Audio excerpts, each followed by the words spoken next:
My name is Adrienne Ackerley, and I'm your host today. To help us avoid any unnecessary background noise, may I ask, if you've not already done so, please enter your audio PIN, which you will find on the right side of your screen. You simply press the pound sign, then the number listed, and then the pound sign again directly into your phone, or you can simply hit the mute button on your own phone. Welcome to our Energy Edge webinar, Stop the Pain. This webinar is geared to take approximately 45 minutes, as we know that your time is valuable. Once we've completed, we will open it up to a short Q&A section, so please hold your questions until then, or you can simply type them in on the right side of your screen, and we will address them after the presentation. John Bravel and Mark Stillman are co-founders of Energy Edge, a management services firm which provides a broad range of services to both energy marketers, as well as the companies that provide their products and services to the industry. They are both students of the energy industry who continually study the changing dynamics of this exciting marketplace to help position their clients for the future. Both John and Mark have broad energy industry backgrounds as well as professional expertise in areas such as finance, business and product development, strategic planning, turnaround work for at-risk organizations, business funding, recapitalization, and executive management. In 2011, at the encouragement of several heating oil dealers, a separate standalone software business was launched. Today, the Energy Engine offers a proprietary turnkey e-commerce and behavioral marketing solution geared toward the heating oil and propane dealer community. Through these webinars, John and Mark hope to share some of the changes and challenges they see for our industry, stimulate a meaningful dialogue concerning these changes, and sometimes even challenge the conventional thinking of the industry. Today, we're lucky.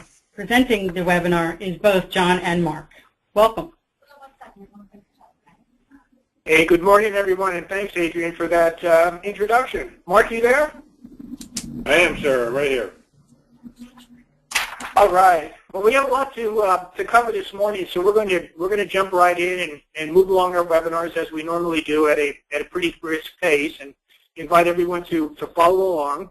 And as we're doing that, also, we would encourage you to jot down any questions that you might have. We'll certainly stay on the line after the webinar is over and answer questions for you as long as we need to.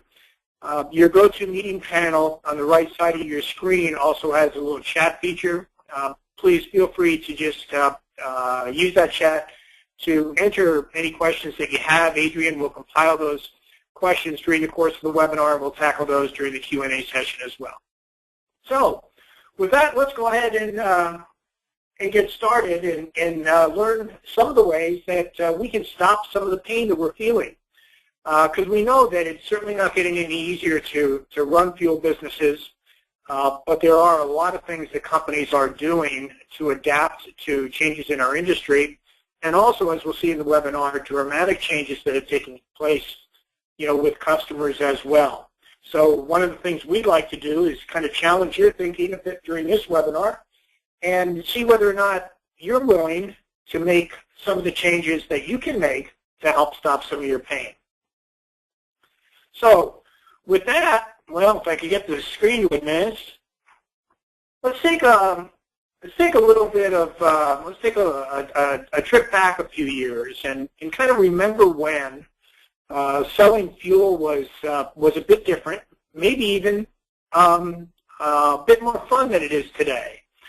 I would guess that most of you that are on this webinar have been around the industry for a good number of years, so you probably remember when there were new customers going on heating oil and they were calling your office because they wanted to develop a relationship with you so that you could supply them with heating oil and other services that go along with it.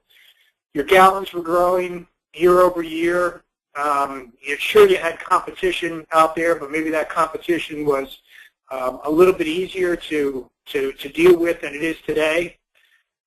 Remember when accounts receivable was not as significant as an issue or even a problem as it is today. And then the customers. We hear a lot about customers are much more demanding today than they have been in the past, and there's some things that we'll share in this webinar about that as well. And then finally, the margins that you were enjoying, the profitability of your business was possibly better than your business is today. So think back, life was pretty good for many of us in the industry. So what happened? Well, really not anything revolutionary by any means. It's what we're quite simply doing is we're experiencing the business life cycle that every industry, every business, every company goes through. But we experience it all a little bit differently.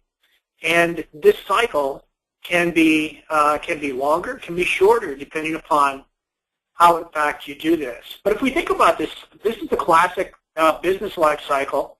You know, it starts with, you know, the beginning of the industry. And, you know, in the case of heating oil, it started back in the 1920s, almost coming up on 100 years ago almost. You know, when heating oil started to become available and started to replace coal for firing furnaces.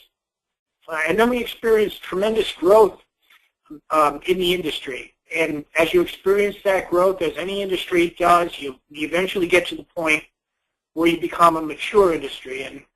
And Mark, I've heard you in some of the presentations that you do describe our industry as a very, very mature industry, and you know, and certainly it is. So, but the important thing, the important takeaway from this is that you have the ability to influence your business life cycle. So let's look specifically at heating oil. These are Northeast residential gallons for the last 10 years, actually 12 years, starting in 2000. And the chart goes up to 2012. And you can see what's happened. We started at about 4.8 million gallons back in 2000. In 2012, we're now down to about 2.8 million gallons. So you can kind of see this trend taking place in terms of heating oil sales. So if you just take that and you kind of plot that on this business life cycle, it sure looks to me like we're in this area of the business life cycle. We've moved from the mature into the very, very mature and even the decline phase of the industry. So, you know, kind of what do we do about that? And that's one of the things that we should think about. Propane, because many of you are probably also in the propane business or maybe thinking about getting into the propane business. We find that, you know, in terms of propane, everyone has the impression, or most everyone has the impression, that this is a kind of a robust fuel. It's growing and so forth, and it is. There are some regions of the country where propane is in fact growing, but across the entire country, it's actually quite the opposite. Back in 2002, there were 12 billion gallons of propane that were delivered. Fast forward to 2013, and that number is down to 7 billion gallons. At the same time, and this is a part of the industry that Mark knows a lot about, so Mark, feel free to jump in and make some comments about this, but margins have doubled over that same period of time, making propane less competitive than it ever has been. And at the same time, particularly here in the Northeast, you know, we see more fuel dealers getting into the propane business. Many of them heating oil dealers attempting to diversify their business and seeing some opportunity with propane. The other thing that we're seeing, certainly in this part of the country as well as other parts of the country, is a continued rise in terms of the number of people that own their own propane tanks. And that, of course, is changing the industry. And we're also seeing natural gas move into areas of distribution, you know, where it hasn't been before. So, you know, propane also has that business life cycle. And I'm not sure that propane is not as mature or getting to be as mature as heating oil is. Mark, you have some thoughts? Yeah, I think it's always important, or actually always intriguing when I present on the topic of propane and the shocked looks on people's faces. The heating oil folks view propane as sort of a panacea, right? It's going to solve all the problems. It's going to help us diversify. It's a growing business when in fact it's imploding in a lot of ways, mostly because natural gas is preying on the propane customer. They're exactly the same customer.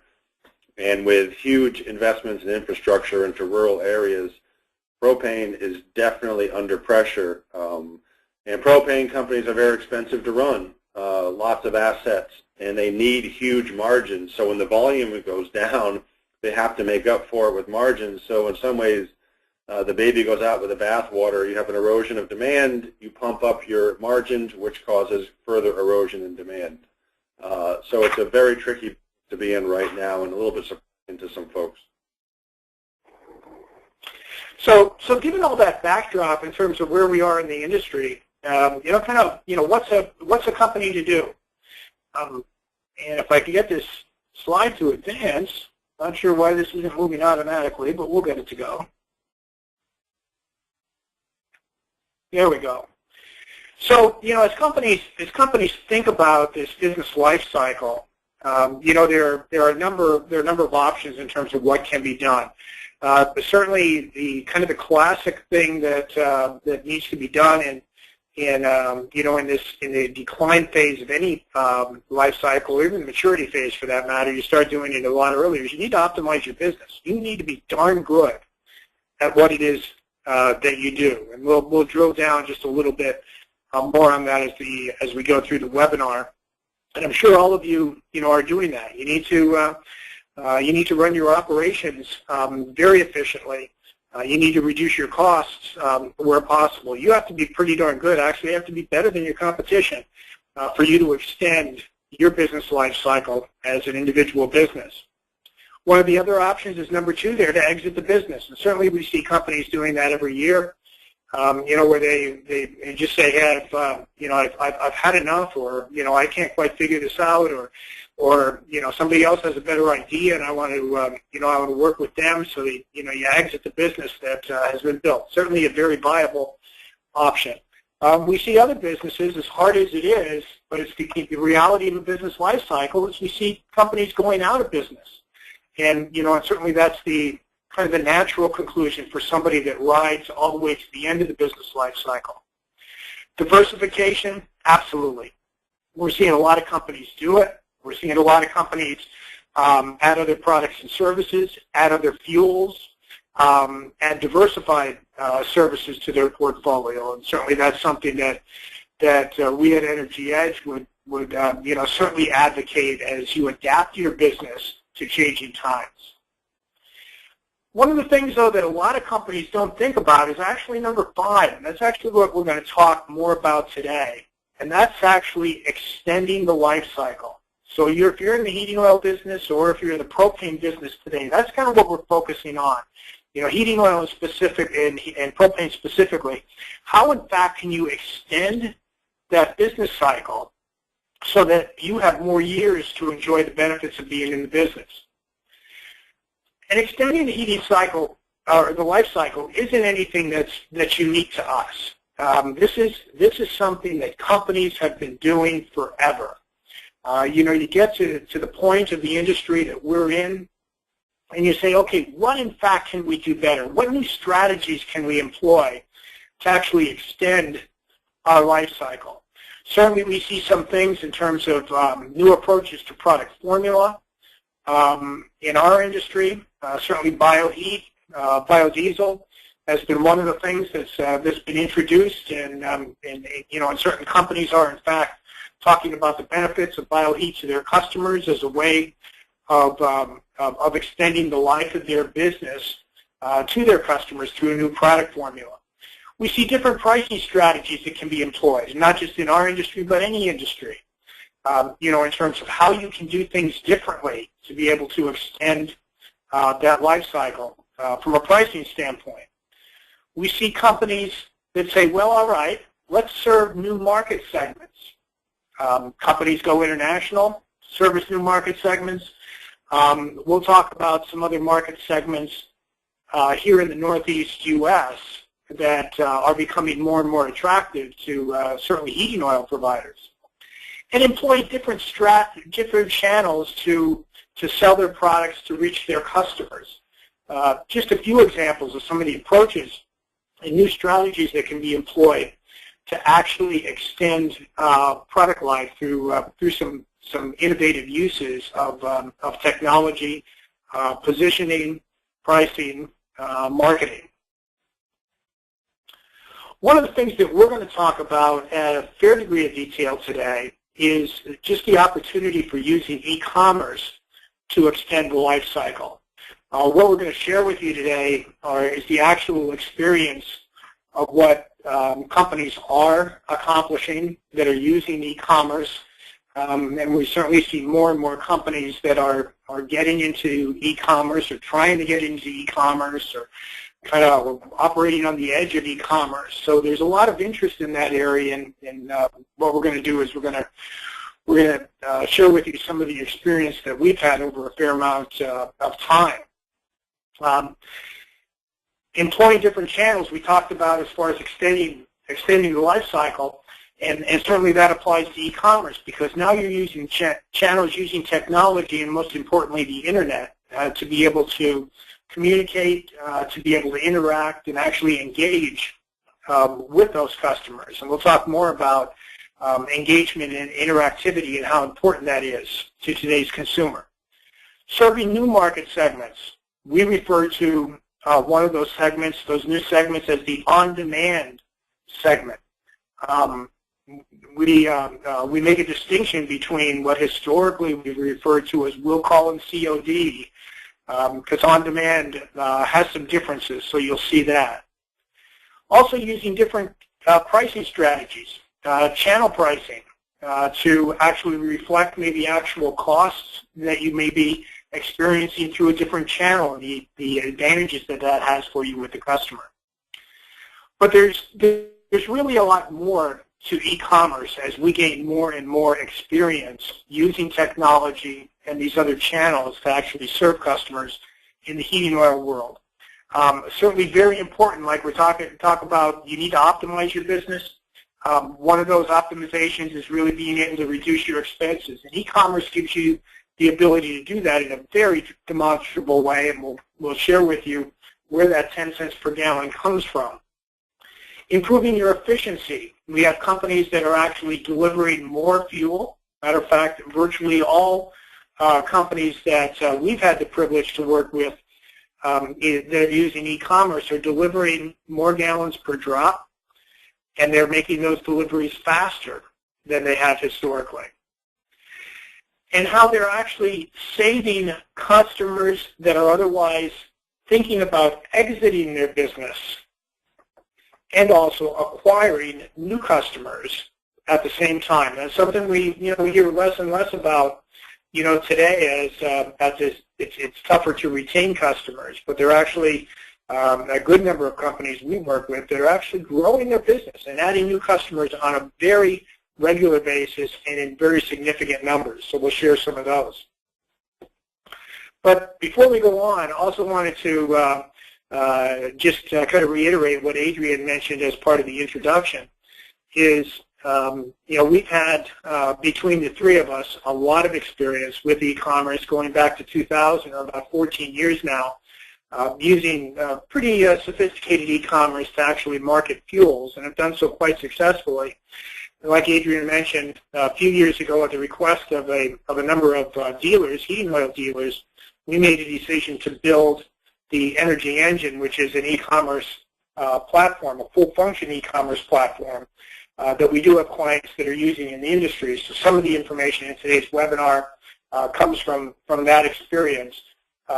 So we are certainly very proud of what some of our clients have been able to accomplish. Matter of fact, most of our clients have been able to accomplish using the capabilities that the engine provides to them. It gives them the ability to do it right and to really engage and interact with that customer, which is so important today. So let's talk a little bit about the customer before we move into some of the guts of stopping the pain. And one of the things that we sometimes forget about, and Mark is probably ready to jump in right now, is we kind of forget about the customer. We get caught up in the day-to-day of the business. And today's customer is much different than the customer of not all that long ago. Today, it's really all about me, is the way that that customer thinks. And if they don't have the ability to get from you what it is that they're looking for, that's okay, because they're going to go someplace else very often just with the click of a mouse or a tap on a touch screen. to find the products and the services that they're looking for. Down at the bottom of this screen, we have this self-assessment, and we're certainly not going to ask for your comments, but I would challenge every one of you that's on the call this morning, knowing that we've seen monumental shifts in how consumers buy, is whether or not you are changing with the consumer. You know, are you in fact making the changes? Your numbers, as we work with clients, really tell the story. If your customer counts are not growing, if you're not adding more customers every year, your competition is in fact winning. So to challenge you to do that, own that self-assessment yourself, and while you're doing that, kind of reflect on this quote, which is somewhat popular from Sam Walton, and it really speaks to the power of the customer. Because as Sam Walton said, there is only one boss, and it is the customer. And he can fire everybody in the company simply by spending his money somewhere else. And you know, and we see companies on a very regular basis that you know, talk with us about the erosion that they've seen in their business, and you know, customers just not responding to what it is that they are offering. And you know, so it's very, very real, and you know, in our industry, but certainly something that you can do something about. John, let me just jump in real quick and make a short point here about the consumer. As you probably know, I have an obsession with how our industry has interacted with the consumer over really generations and how quickly that has changed. And I hear a lot about, you know, the industry's being killed by natural gas, the industry's being killed by COD rusty trucker guys. You know, it's not being killed by any of those things. It's being killed by the consumer. Consumers making other choices. Industries don't kill other industries. They provide an alternative that's more compelling. So to sit back and sort of lament our fate as if the natural gas companies ruined everything, it's the consumer who did that. But that consumer still appreciates oil. There's been a real flattening in the erosion of demand. It's not precipitously falling the way it had been. So there's a critical mass of somewhere around 7 or 8 million people on the East Coast who still want to do business with an oil company. But what they're trying to do is do it with the right company, and they're moving around a lot. So this transiency has been challenging. So some have left in droves. The ones that remain are ultra demanding, ultra disloyal. But that's okay. I would challenge everybody on the phone who wants to complain about their customers to think of how they buy things and how they interact. We're all brutal as consumers. We can be. You have to really get good at understanding how your consumers behave and how they make decisions around energy. And a lot of folks in this industry are more concerned with trucks and tickets and service calls than they are with the customer. And I'd like to see that change. We really have to change that dynamic. Yeah, thanks, Mark. And that's really what this customers being fickle, you know, speaks to. And you know, you said it so well. You know, they're self-determining. They're going to do business the way they want to buy, with the companies that they want to buy from, on terms that they want to do business with as well. So, yeah, no doubt about it. You know, and a lot of it has to do with these devices here that we're seeing more and more of. You know, we've been using the computer for a number of years. We've now gone mobile, and mobile is going to continue to have an increasing impact on exactly how that, you know, how our customers behaving and how they're doing business with us. We mentioned engagement and interaction. You know, it's not good enough today to just have a website out there. Matter of fact, I'm going to share with you some pretty eye-opening data in just a few slides that quite honestly, I was surprised when I wound up doing some of the research. It's not good enough to have a website. It's not good enough, even if you're doing e-commerce or taking orders online. Quite honestly, it is not good enough just to give the customer the ability to place an order if you're not going to interact with them through that process. You really have to become, as Mark says, you need to become customer-centric. You have to be really good at how you market to those customers and how you've changed your business in order to accommodate them. And these 8 steps of engagement and interaction we'll go through in just a little bit more detail on this next page. But in order to do that, you look at those 8 steps and you say, oh my goodness, how am I going to do that? And that's one of the reasons why we made a decision a number of years ago to invest in building the Energy Engine, because it's the technology that our customers have adopted that also make it easy for us to deal with them. So, what you need really to be able to do this engagement and interaction cheaply, I mean, short of having an army of people at the standby to talk with customers on the phone, which, by the way, they don't want to do anyway, or send to their home to engage with them directly, which more and more customers don't want to invite you into their home. It's an imposition, and it takes their time that they don't have. So, one of the ways to do it, matter of fact, probably the most viable way as we gain more information about this, is to use e-commerce in combination with a good digital marketing resource, knowing how to engage with that customer, and doing so via a full-function e-commerce platform. It's working, and we'll share some of the numbers here. But talk about these steps just a second. You think about searching, customers searching for what it is that we're still selling today, heating oil. They're searching for us, but much different than they were years ago. Now they're going to a Google search bar, typing in what it is that they're looking for, as opposed to asking their neighbors or seeing the sign that you have posted outside of your business in town, or going to the Yellow Pages. They're now going to the internet searching. Once they're searching, hopefully they can discover you. They'll find some things, but your goal is, of course, for them to discover you. That comes from search engine optimization. They then, if they find you and they discover you, you want to have the ability for them to learn about you. That winds up demanding that you have a very compelling branding and web content on your website. But then the customer says, okay, all right, this looks pretty good. This is what I'm looking for. They then want to interact with you. Think Amazon. And we talk about Amazon a lot, when we're talking about e-commerce, because they do it so well. But there are others out there almost as good, or maybe some getting almost equally as good as Amazon. But you think about that Amazon experience, and I'm sure most of you on the phone have used Amazon. You're dealing with very much a full-function platform that interacts with you. You do something, the platform does something back. You look at a product, the platform reminds you that you looked at that product or suggests some other things that may be useful to you. You place an order, the platform confirms that order. It interacts with you. It engages with you in terms of being able to reinforce the value proposition that you are in fact providing to that customer. They're not just putting a price out there, they're helping you make that decision to buy the product or the service that's best for you. You say, okay, customer says, all right, I want to buy. Then you go through the fulfillment process. Again, that full function platform takes over because you confirm it on screen, you confirm that order in an email to them or a text message.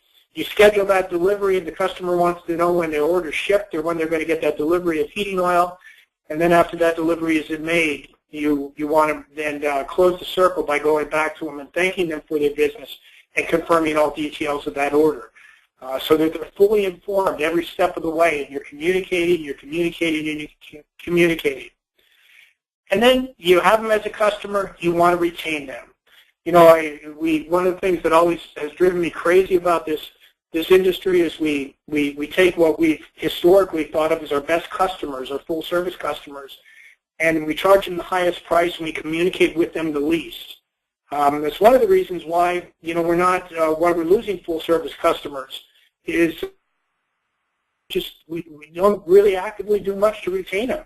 Have some companies that maybe you'll send them a printed newsletter twice a year that hopefully a few of those customers read, but we're not doing anything through the course of that relationship to retain that customer and actively nurture that relationship with them, which hopefully leads to sales of other products and services as well.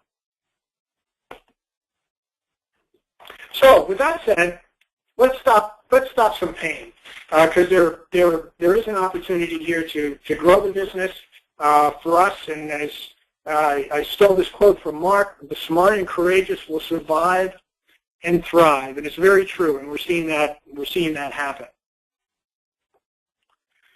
So we talked about some of these strategies in this particular stage of our life cycle, employing different channels. And let's talk a little bit about the Internet as a channel very quickly. You know, the Internet today, it really is universal. And you know, this bullet point probably should be the first bullet point because it really is. Anybody that wants to have access to the Internet today, quite honestly, has it. How they're using it, you've got the vast majority of people that are going online before they're making a purchase decision. They're researching online. You have equally large number of people that then turn around and actually use the Internet to buy a purchase. Certainly we continue to see online sales continue to grow. We're coming into the holiday season now. People are talking about Black Friday. They're talking about Cyber Monday. And we continue to see, and I expect this year the same thing will continue. And you can watch over the next month and a half to see whether or not I'm right. Online sales will continue to outpace traditional retail store sales as consumers continue to find the Internet provides them with many benefits that they enjoy, that they find convenient, that they find is providing them with value. All right, I promised to share with you some numbers. So employing these different channels, using e-commerce as an alternative strategy. Here are some benchmark numbers from our client base from this last heating season to give you an idea what companies are in fact experiencing.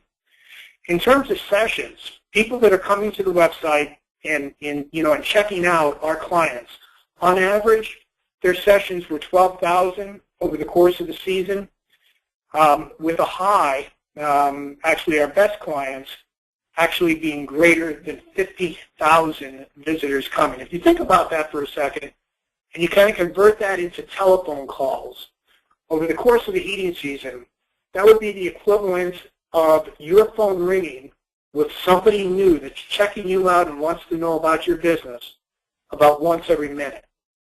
So that's the kind of potential that you're looking at, and that's only with clients that have been doing this for a year, 2 years, maybe 2.5 years. So it's not like they've been doing it for 10 years or 15 years, not by any means. In terms of registrations, people that have signed up to become customers, averaging about 600 with a high of about 2,500. You think about that. If you look at the industry metrics and the size of an average heating oil customer or a heating oil company, that 2,500 is larger than many of the companies in this industry that may have been in business for generations. So it's the Internet as a channel can be a very effective and very quick way to actually grow customers. One of the things we talk about too is that is the ability to be able to engage with prospects. Think of those people that dial your phone and ask that the infamous question, "What's your price?" and then hang up, and they're gone, they're lost. In the case of the e-commerce world, with a full function platform, is you have the ability to actually capture information about those people that are busy and then remarket to them. So they're not lost. They just didn't hang up and that conversation ended. You have the ability to continue that conversation, with them. Our average client was 2,800 with a high up to about 8,000 emails that they now have collected as of last heating season, that they have the ability to either let the system go back and remarket to, or append that and do some e-marketing to them on their own through the course of the summer as they come into the new heating season. You know where this customer lives, or this prospect lives rather. You know them by zip code. You know their email address, so you know how to communicate with them, and you know the fuel that they searched on when they came to visit. Was it heating oil? Was it propane? Was it something different? And you can remarket to them virtually for free. The other thing that I alluded to before was gallons per drop. This is one of the big things about e-commerce, and we'll show you some of the efficiency improvements that this relates to. Our average drop size was 168 gallons across all of our energy engine clients last season. That compares to an industry average of about 139 from the most recently published information. And our best client was at 207.5 gallons. It all has to do with how a client has pricing set up. And historically, when we were running e-commerce ourselves, we historically, year after year, ran 204 gallons. So it's something that's very, very doable. So those are some of the numbers. Mark, you want to make any comments on those? I think you said it right. I think a lot of folks who are using e-commerce are building companies that are larger in scale and scope and more profitable than their generational businesses, and not that we're here to advocate that you necessarily have this part of the business take over, but in some cases it does, and if nothing else, it integrates into a growth strategy that has viable upside versus the traditional growth model that oil and propane dealers use, which right now, you'll be lucky if you break even with gains and losses at the end of the year. All right, so we talked about different channels. Let's talk about new market segments. And by that, we talk a lot about on-demand, and maybe some of you have attended one of the other webinars that we did, and Mark certainly speaks about this very often. The end of will call and COD. Is will call and COD dead, or is it dying as consumer preferences continue to shift? Certainly we know that, on-demand, if you include will call and COD and on-demand, it's now greater than 50% of the residential gallons that are being delivered in the Northeast. And that percentage, we believe, is going to continue to grow and probably accelerate as we see some of the differences in this customer behavior. And like Mark said before, it's not to be confused with the rusty trucker or even the deep discounter image. On-demand, quite simply, is the way that today's consumer wants to buy. They really have, in many cases, rejected the full service notion because, not that they don't like full service, many of them do, but they want to self-determine how it is that they buy. If they want automatic delivery, you let them select automatic delivery. If they want a service plan, they can buy a service plan. If they want some sort of a price protection program, they can opt for that. They want to put together their own bundle. They want to determine exactly what products and services make the most sense for them and make that their own sort of self-determination. So that new market segment of on-demand is pretty interesting because it is not all about price. And we've seen clients do that as well. Now, granted, we do have some clients that, today they continue to believe that, the arrow in their quiver that they're most comfortable pulling out is always, well, we can do it a little bit cheaper. We save some money by using e-commerce to run our business, so we're going to lower our price further.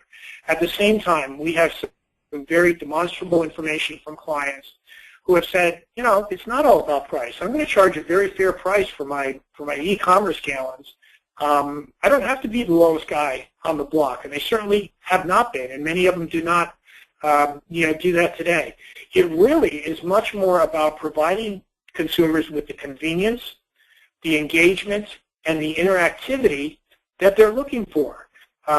By doing that, you can acquire them as customers, and more importantly, you can keep them with the loyalty that is actually very surprising and something that I would have never predicted when I first got involved with selling fuel online, that you could in fact develop, matter of fact, I would say a much stronger relationship with the customer by using e-commerce properly than you can by engaging with them by phone in the traditional means.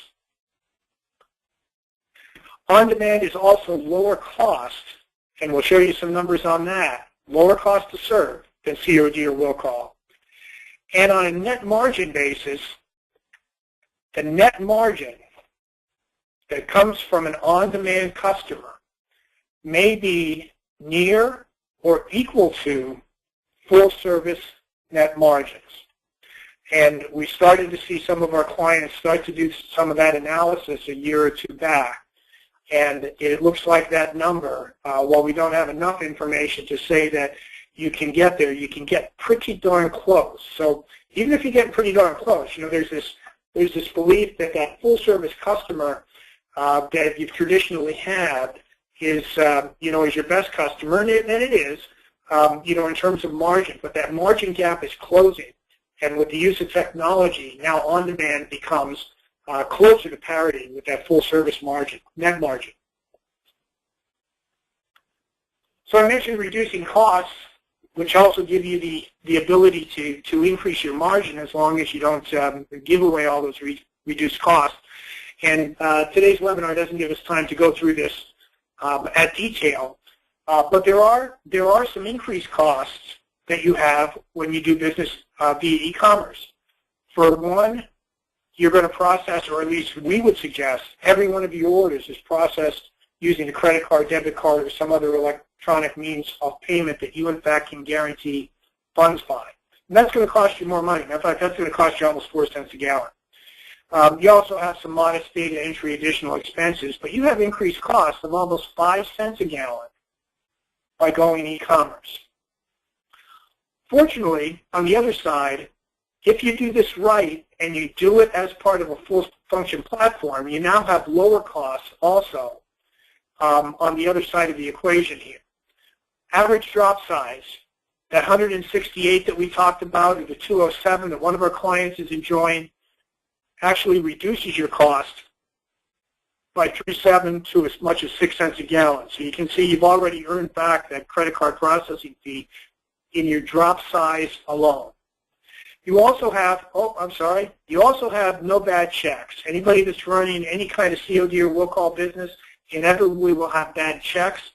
They're going to have redeliveries that they have to make because the customer said, I'm going to be home to pay, or I'm going to leave a check under the mat or in the mailbox or wherever the heck they leave it today. Hard for me to believe that that still goes on, but it does. Driver gets there and nobody's at home and he has to turn around and come back the next day or later that afternoon. So you're paying for redeliveries. Bad debt, with a full function platform, you will have zero bad debt. In the traditional will call COD world, certainly you do. Those bad checks that you get, as I talk with dealers, it's kind of one of those hidden evils that they have, and you ask the question and they finally acknowledge, yeah, we do have bad checks that we're not going to collect on, and that in fact really becomes bad debt. And there's still some companies out there that have essentially will call customers that they're extending credit to, and there you open yourself up for even more bad debt. So you would know in your particular operation what that number might be. That one's one that varies quite a bit between companies.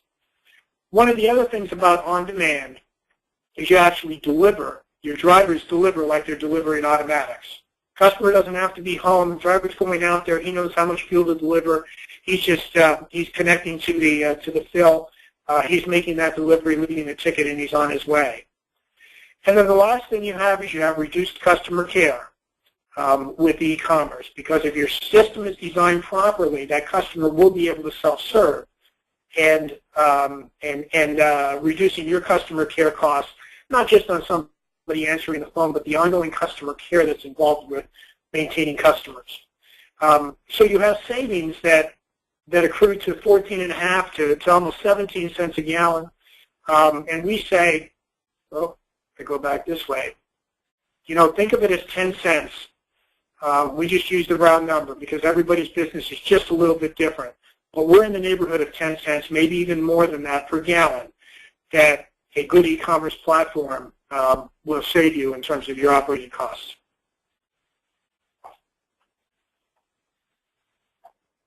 One of the other needs for your business at this particular stage of the life cycle is to be as efficient as you possibly can. And we've talked about larger drop sizes. If you look at the industry average 139, and the industry tells us that it's somewhere, the average cost for a heating oil company to make a delivery is somewhere about $27.80, which works out to about 20 cents a gallon for that 139-gallon delivery. Well, your biggest cost, as you well know, typically the largest expense category in heating oil dealers' P&L has to do with those fleet operations. So if your biggest cost is getting that driver and the truck to the point of delivery. So while that truck is there, if you can pump off incremental gallons at all of those stops, it has a dramatic impact in terms of your profitability. If you're, like I mentioned before, our average dealer is at 168 gallons per drop.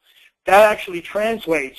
Now instead of 20 cents a gallon for that stop, it's now costing you 16.5 cents a gallon, or a savings already of 17.5%. If your drops are larger, this is another client that we work with that's been running 192 gallons per drop throughout the entire year.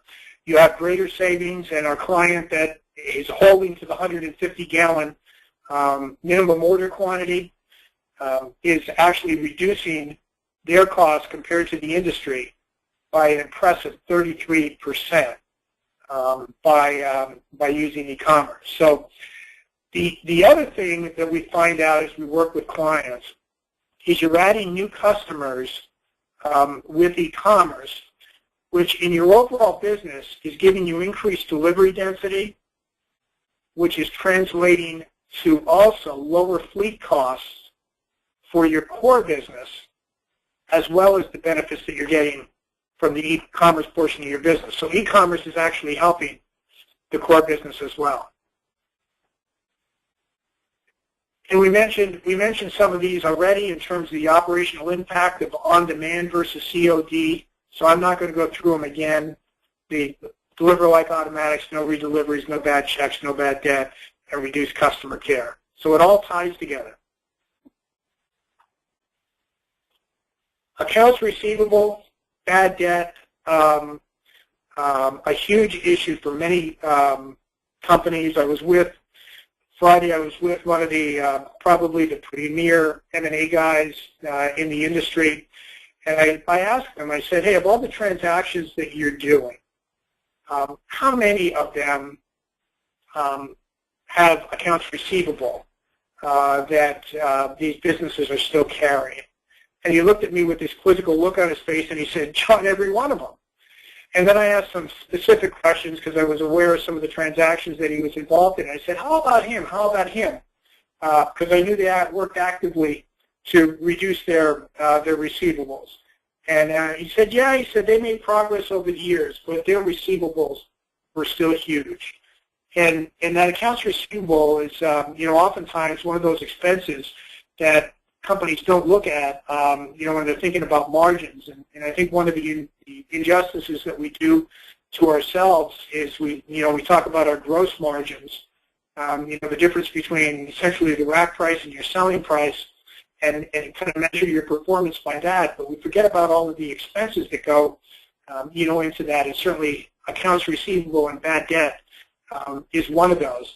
And even if you're running, a COD or we'll call division of your business, or maybe you are in fact just primarily a COD or will call customer, talked about people extending credit and the bad checks that you get and the cost to collect against those bad checks and the write-offs that you wind up doing.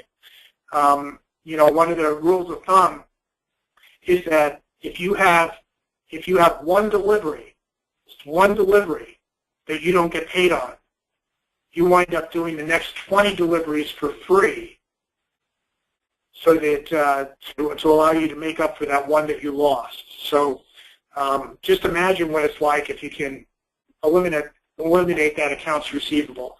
And that's what a full function e-commerce platform does, and it's one of the things that our clients see as a huge benefit. If you're doing this right, there are absolutely no receivables, no bad check, no bad debt, and really no problems in that regard.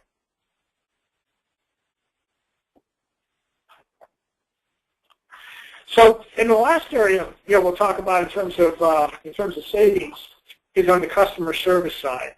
And in just a couple of slides, I'm going to share with you some of these numbers that I just ran across doing some research that were really eye-opening, even to me, who spent a lot of our time, doing this. And we see where people, even some people that are trying to move some of their customers online to do business with them, are actually adding cost to their operation rather than reducing their expenses. So the first point that I have here is, what about an HTTP order form, just kind of a page, a form page that people will put on the website. I actually saw a bunch of these just the other day when I was wrapping up this presentation, you know, where you're asking for customers' name, address, tank information, how many gallons they want, and in some cases, believe it or not, on an unsecure page, even asking for credit cards and credit card information.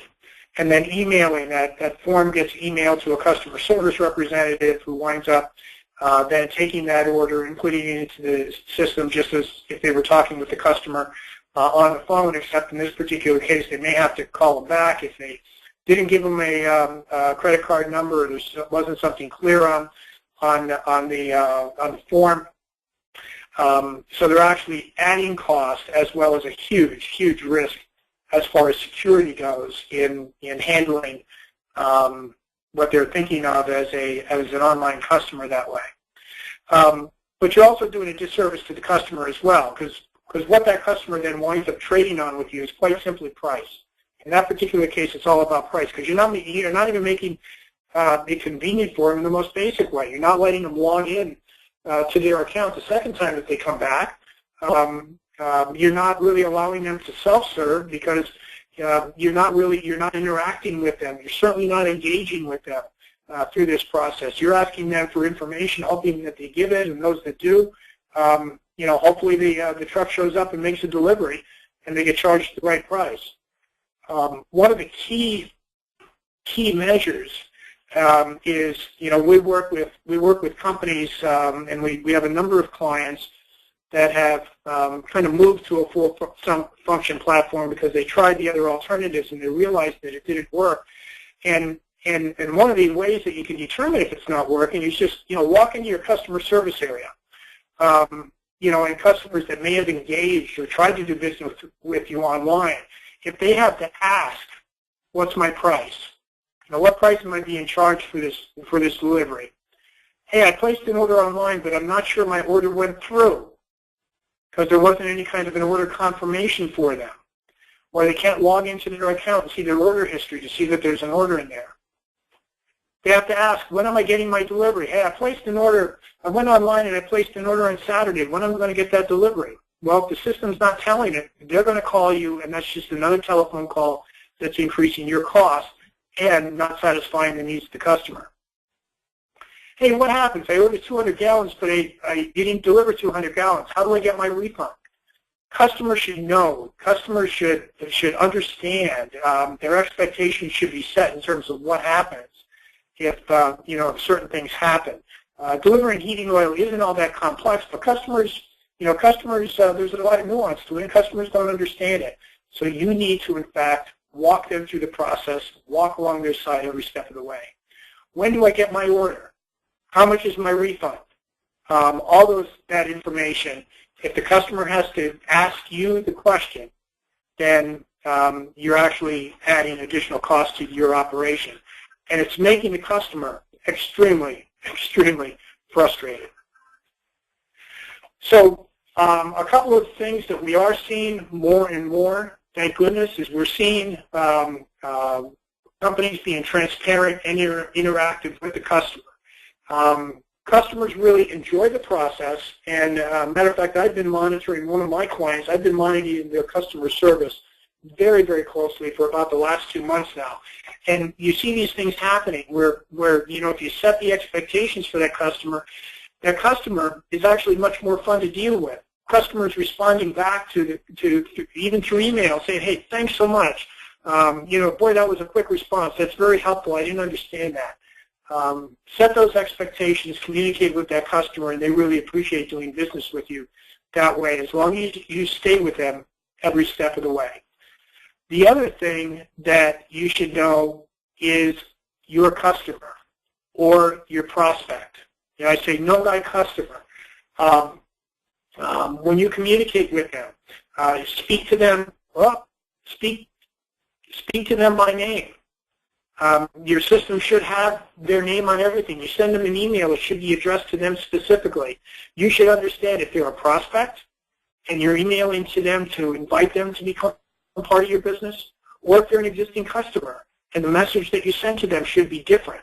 So you need to know that customer, you need to know who your prospects are, you need to communicate with them in a way that is meaningful to them, because that customer, with today's technology, expects you to know a lot about them. That's part of this interactivity.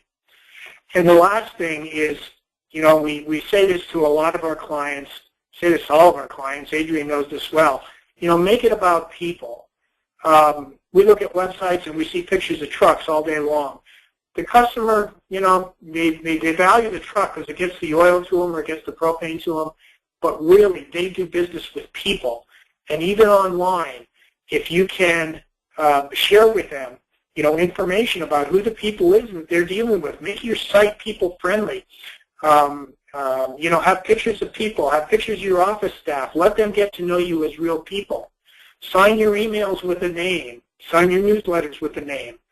That makes a big difference to people.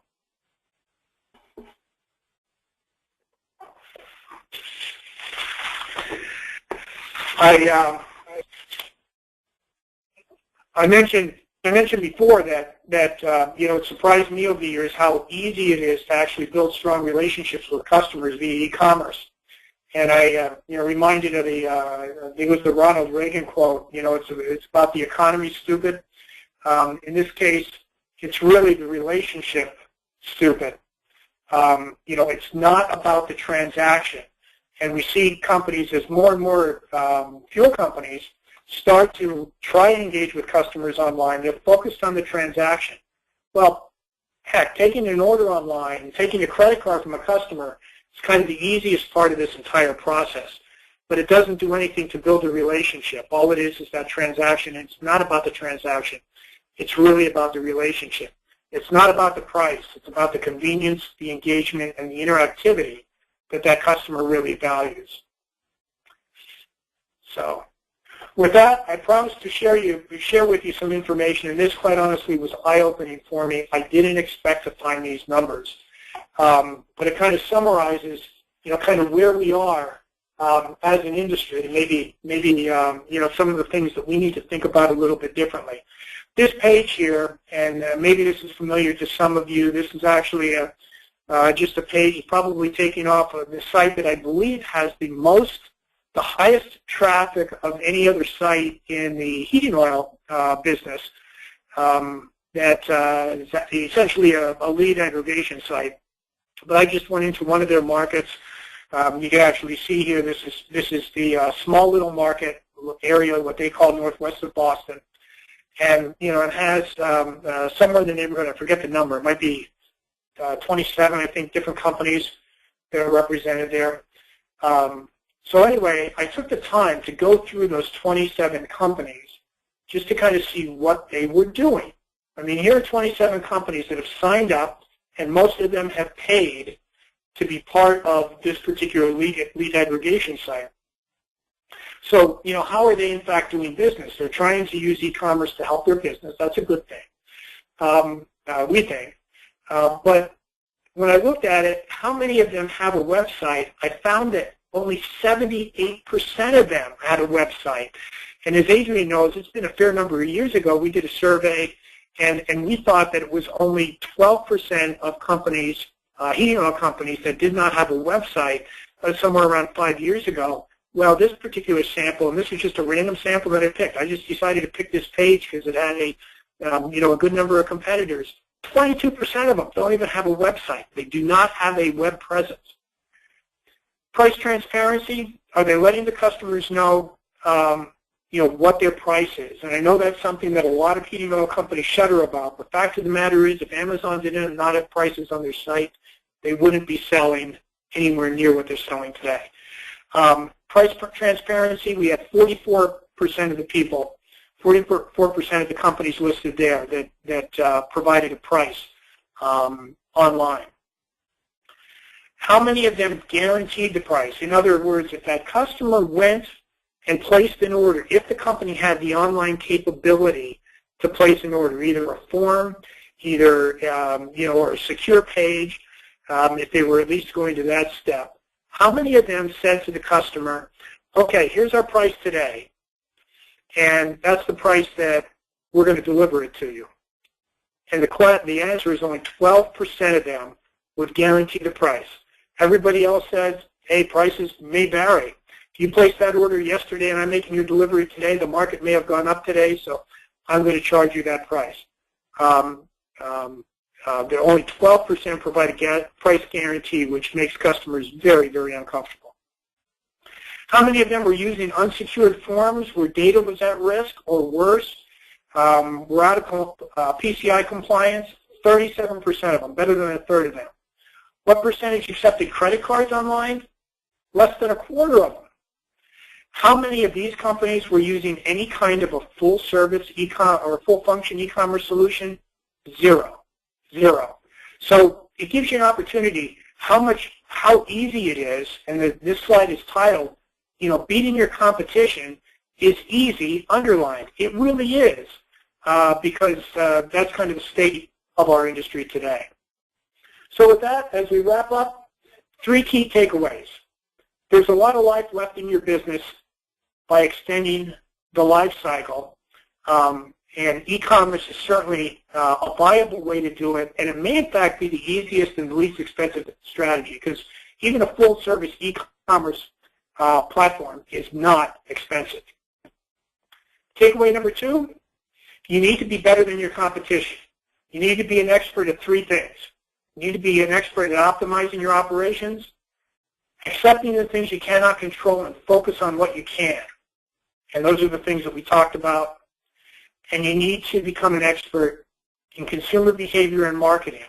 And it doesn't necessarily mean that you individually need to have that expertise, but you have to have someone, either in your organization or someone that you work with, that knows things about consumer behavior, and primarily digital marketing, which is much less expensive than traditional marketing.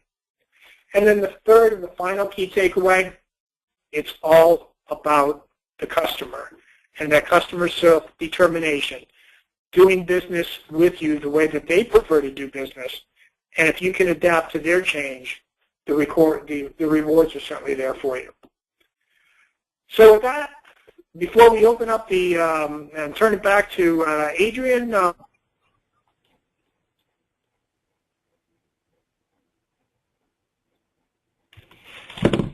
Mark, you there? Yes, I am here. You cut out for a second. Oh, sorry. Any comments you'd like to make before we turn it back to Adrian for Q&A? I think you covered it well. It was interesting. I like that slide talking about the state of the industry and where we are with technology in terms of online sales. That's a new slide for me, so it's a pretty compelling story. A little disheartening, but plenty of upside there. And no doubt about that. Well, with that, Adrian, back to you. Thanks, John.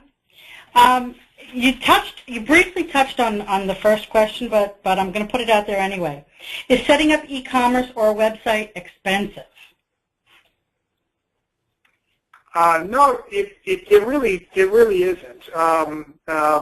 It kind of depends how you do it, because we have a tendency to think about the energy engine. And the reason, quite honestly, the reason why we launched the energy engine is the first couple of companies that came to us asked us to do some custom work for us. And, if you do custom, kind of the sky's the limit in terms of expense, and it can rack up pretty quickly.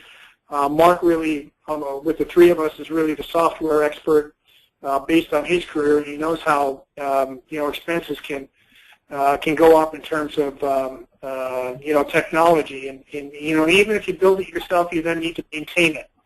And we worked early on with some clients that were paying every year more money to just maintain their existing system than we actually charged them for a custom solution, and those custom solutions were pretty expensive.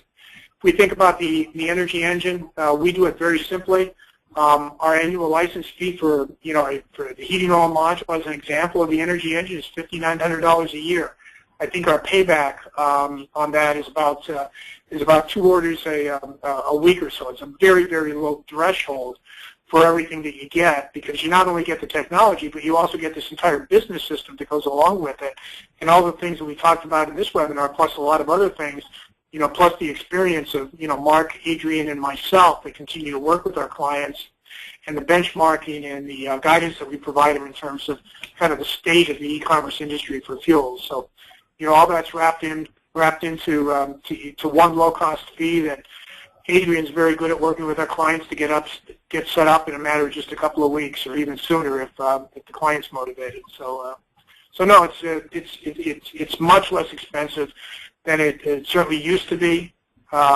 Much less than it used to be. When I started in 2000, we were talking about better than $1 million to put up a platform. Today, it's really changed by comparison.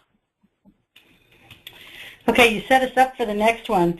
Is it too late to do it for this season, to set something up for the season? We hear that question. We hear that question all the time. Matter of fact, I heard it from a company on Friday that I was visiting with down in South Central Pennsylvania, and I'm not sure. I think there's probably an ideal time of the year. That you'd want to, that maybe you think about launching an e-commerce business, which might be during the summer, so that you have an opportunity to kind of get things running before you come into the heating season, when people are really thinking about heating oil. But we've had surprises. We had a client a year ago that went onto the platform in January. Today is probably, I think, easily within our top 5 clients in terms of performance. Started in January.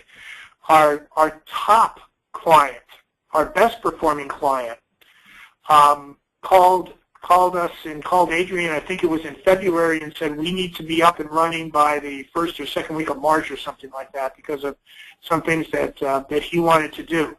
Launched his business in March, his e-commerce business, and is our top producer today. So no, I don't think there's a bad time to do it. Customers are searching for what it is that you're selling 12 months a year. So the longer you delay, the more opportunity there is for that client to or for that customer to go elsewhere. Okay, and the last question is, can you help with the takeaways? I guess it was the second to last slide. Yeah, absolutely we can. Matter of fact, let me just go back to those. If I can work the screen.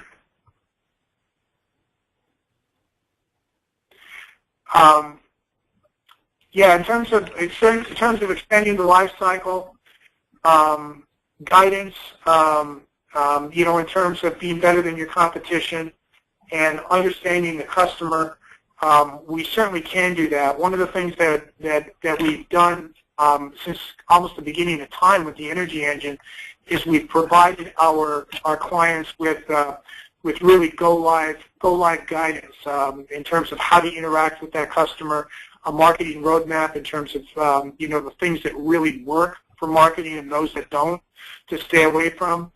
One of the other things, and Mark can talk more about this, is Mark was instrumental in launching a product called Sales Edge, and one of the questions that we've had since probably our first or second or third client was, okay, I've got this whiz-bang platform to be able to attract customers and service these customers and do all this other marketing stuff that the platform does for me, but how do I get this traffic to come to my website? You talk about this marketing roadmap, but I don't know how to do that. How do you do that? Can you help us with that? And we've historically pointed our clients towards several resources that have become very familiar with the engine, but there still is a gap there in terms of really being able to kind of direct your marketing plan, if you will. Not do the marketing, but direct the marketing plan. And that's one of the things that the Sales Edge can, in fact, be used to do. Mark, you're our designer and expert with Sales Edge. You want to add any comments to that? I guess the only thing I would add is that we deal with dozens and dozens of dealers all the time in our business, and John and I both have dealer-level consulting experience that goes back quite a ways. And we've established with the engine that there's a sales weakness, which is a little different than a marketing weakness. And when people launch the engine or any kind of growth strategy, they often struggle with how to organize, align it internally, have the right messaging, build the right brand, integrate it properly within a larger business strategy and objectives, and measure those results. So we launched Sales Edge because there was some folks were struggling with how to not just launch the engine and do it successfully and drive traffic, but also a broader strategy how to grow their business. This industry, it's very, very tough to grow. You're stealing customers from each other because there are no new entrants in the marketplace. Marketing is one thing. Sales is probably a more important and more challenging weakness within the industry. I heard somebody say recently, we're not selling the way people are buying. Sales Edge tries to tie out new consumer behavior and dynamics within energy to a particular dealer's sales strategy. So it's been pretty interesting so far. We got several people up on it. Definitely helps the folks who have the engine because we can help guide the roadmap. But there's other things that we do as well. Okay, great. So with that, I'd like to thank you, John and Mark, and to thank you to all of our attendees for taking the time for this webinar. You will be receiving an email from me with instructions on how to contact us should you need to. We are always here for questions. So again, with that, thank you, and I hope everyone has a wonderful day. Thanks, everyone. Thanks, Adrian.